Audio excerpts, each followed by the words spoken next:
Mercy Watson to the Rescue by Kate DiCamillo. Illustrated by Chris Van Dusen.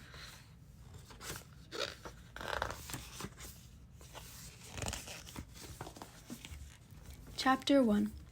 Mr. Watson and Mrs. Watson have a pig named Mercy. Each night they sing Mercy to sleep. Bright, bright in the morning sun, sing Mr. and Mrs. Watson, but brighter still is our darling one. Dark, dark is the coming night, but oh, our Mercy shines so bright. This song makes Mercy feel warm inside, as if she had just eaten hot toast with a great deal of butter on it. Mercy likes hot toast with a great deal of butter on it. But when Mr. and Mrs. Watson kiss her goodnight and turn off the light, Mercy's room becomes dark, very dark, and Mercy does not feel warm and buttery toasty inside anymore. She feels afraid. One night after Mr. and Mrs. Watson sang their song about the sun, kissed Mercy goodnight, and turned off the light, Mercy decided something. She decided that she would be much happier if she wasn't sleeping alone. And so Mercy got out of her bed and went and got in bed with Mr. and Mrs. Watson. She snuggled up between them. Mercy felt warm inside, as if she had just eaten hot toast with a great load of butter on it. Chapter 2. Mr. Watson and Mrs. Watson and Mercy were all in bed together. They were all dreaming. Mr. Watson was dreaming of driving a very fast car. Vroom, said Mr. Watson in his sleep. Vroom, vroom. Mrs. Watson was dreaming of buttery hot toast for Mercy. She buttered one piece, and then another piece, and then another. Have some more, dear, Mrs. Watson said in her sleep. Eat up, yum, yum. Mercy was dreaming about hot buttered toast, too. In Mercy's dream, hot buttered toast was piled high on her favorite blue plate, and Mrs. Watson was buttering still more. It was an excellent dream. Mr. Watson said, vroom, vroom. Mrs. Watson said, have some more, dear. Mercy snuffled and chewed in her sleep. Mr. Watson and Mrs. Watson and Mercy were all so busy sleeping that they did not hear the bed creak. They were all so busy dreaming that they did not hear the floor moan. Chapter 3. Boom! A hole opened under the Watsons' bed. Creak! The Watsons' bed fell into the hole. Mr. Watson woke up. Mrs. Watson woke up. Mercy woke up too. What the? Said Mr. Watson. Oink, said Mercy. It's an earthquake, shouted Mrs. Watson. It's the end of the world. Nonsense, said Mr. Watson, but he did not sound very sure. He sounded frightened. Mercy, however, was not frightened. Mercy was hungry. Oink, said Mercy again. She moved to the end of the bed. Boom, crack. The bed fell a little further into the hole in the floor. Don't move, shouted Mr. Watson. Whatever you do, don't move. Mr. Watson and Mrs. Watson and Mercy held very still. Mrs. Watson started to cry. I know exactly what we must do, said Mr. Watson. We must call the fire department. They will rescue us. But you said we should not move, said Mrs. Watson. How can we call the fire department if we can't move? Mercy recalled her lovely toast-filled dream. She wondered if there was any toast in the kitchen. While Mr. Watson and Mrs. Watson were arguing, Mercy hopped off the bed. Boom! Crack! Look, said Mrs. Watson. Mercy has escaped. She is going to find help, said Mr. Watson. She is going to alert the fire department. Mercy left the bedroom at a gallop. She was in a hurry. She was on her way to the kitchen. She was looking for some toast. Chapter 4. In the kitchen, Mercy sniffed the table. She sniffed the kitchen counters. She sniffed the floor, but there was no toast. There was not even a crumb of toast. Mercy's stomach growled in disappointment. Boom! Crack! Help us! Mrs. Watson called. Mercy thought very hard. Where could she get a snack? And then the answer came to her. Baby Lincoln always had sugary cookies. Baby Lincoln lived next door, and Baby Lincoln liked to share. Mercy took the kitchen doorknob in her mouth. She turned it. Help! Mrs. Watson called again. Sugar cookies, thought Mercy. She stepped outside.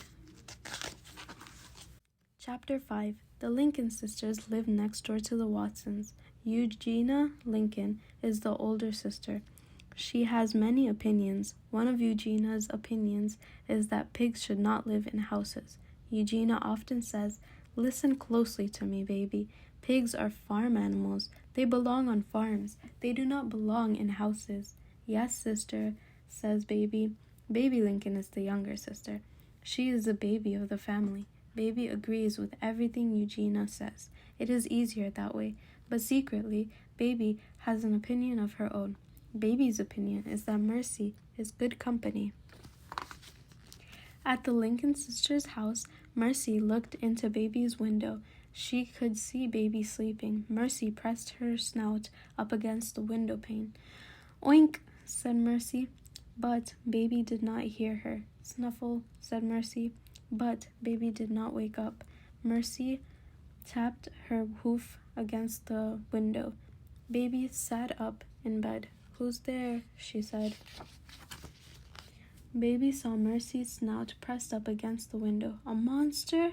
shouted Baby. "A monster at my window?" Mercy shook her head. "Sister," shouted Baby. "Help! Help! A monster!" Eugenia woke up. She did not put in her teeth. She did not put on her glasses. Eugenia went straight to the phone and called the fire department. "There is a crisis of an uncertain nature at 52 Decawoo Drive," said Eugenia Lincoln. "Come immediately." And then Eugenia put on her robe and rushed to Baby's room. In her own opinion, Eugenia Lincoln was very good in a crisis. Chapter 6.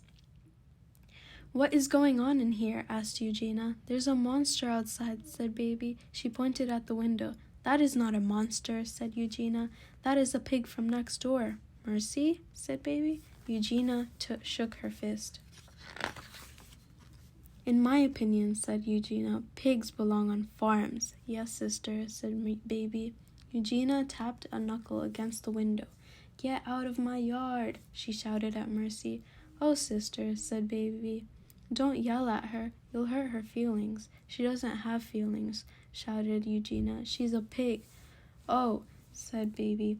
"I'm sure you're wrong, dear." "I am not wrong," Eugenia shouted. "I am never wrong. I know a pig when I see one." Eugenia scowled. She pressed her nose against the window pane. Mercy stared at Eugenia. Eugenia stared at Mercy. "Pig!" shouted Eugenia. She turned and ran out of Baby's room. "Oh dear," said Baby Lincoln. "Oh my." Chapter 7. Eugenia ran towards Mercy. Mercy's heart beat faster. There was going to be a chase. Mercy loved a chase. She let Eugenia get very close to her. "Oink," said Mercy, dashing away. "Get out of my yard," shouted Eugenia. "Oink, oink," said Mercy. She ran in circles. She kicked up her heels. "No pigs allowed," Eugenia shouted. "Oh, sister," said Baby. "Please be careful." A siren wailed. A fire truck pulled into the Lincoln sisters' driveway. Ned and Lorenzo got out of the truck. "Do you think that's the emergency?" Ned asked. "Could be," said Lorenzo. Ned and Lorenzo sighed. "You never know with this job," said Lorenzo. "You're right," said Ned. "You never know." Chapter 8. "Ma'am," said Lorenzo to Baby, "did you call the fire department?" "Oh dear," said Baby. "I did not, but Eugene may have called." "Who is Eugenia?" asked Ned. "My sister," said Baby. "Is that her?" asked Lorenzo. "That one chasing the pig?" "Yes," said Baby. "That's her." Baby and Ned and Lorenzo watched Eugenia chasing Mercy through the yard. Lorenzo cleared his throat. "What was the emergency exactly?" asked Ned. "I thought I saw a monster at my bedroom window." said Baby, but it was not a monster. It was Mercy. Mercy? Said Lorenzo. The pig, said Baby, the pig who lives next door. I see, said Ned. Eugenia does not care for Mercy, said Baby. In her opinion, pigs belong on farms. There's something to be said for the opinion, said Lorenzo. Ned nodded. Help! Shouted a faraway voice. Help! Help! Help us! Did you hear that? Asked Ned. Someone is in trouble, said Lorenzo. Let's go. Chapter 9. Ned and Lorenzo ran towards the call for help. They went into the Watsons' house. Help! Ned and Lorenzo looked up. They saw a bed hanging out of the ceiling. They saw Mr. and Mrs. Watson holding onto the bed for dear life. We are saved, cried Mrs. Watson. Of course we are saved, said Mr. Watson. Mercy has alerted the fire department. She is amazing, said Mrs. Watson. She is unbelievable. She is a person wonder, said Mr. Watson. Ned and Lorenzo ran upstairs. They picked up Mr. and Mrs. Watson. The Watsons' bed sighed loudly and crashed all the way through the floor. Boom! Mr. Watson looked at the hole where the bed used to be. I have always believed very firmly in the fire department, said Mr. Watson. As have I, said Mrs. Watson. As have I. From outside the Watsons' house came a squeal. Gotcha! Shouted Eugenia. Chapter 10. Ned and Lorenzo and Mr. and Mrs. Watson all went outside. Eugenia was sitting on the ground. Her arms were wrapped around Mercy's neck.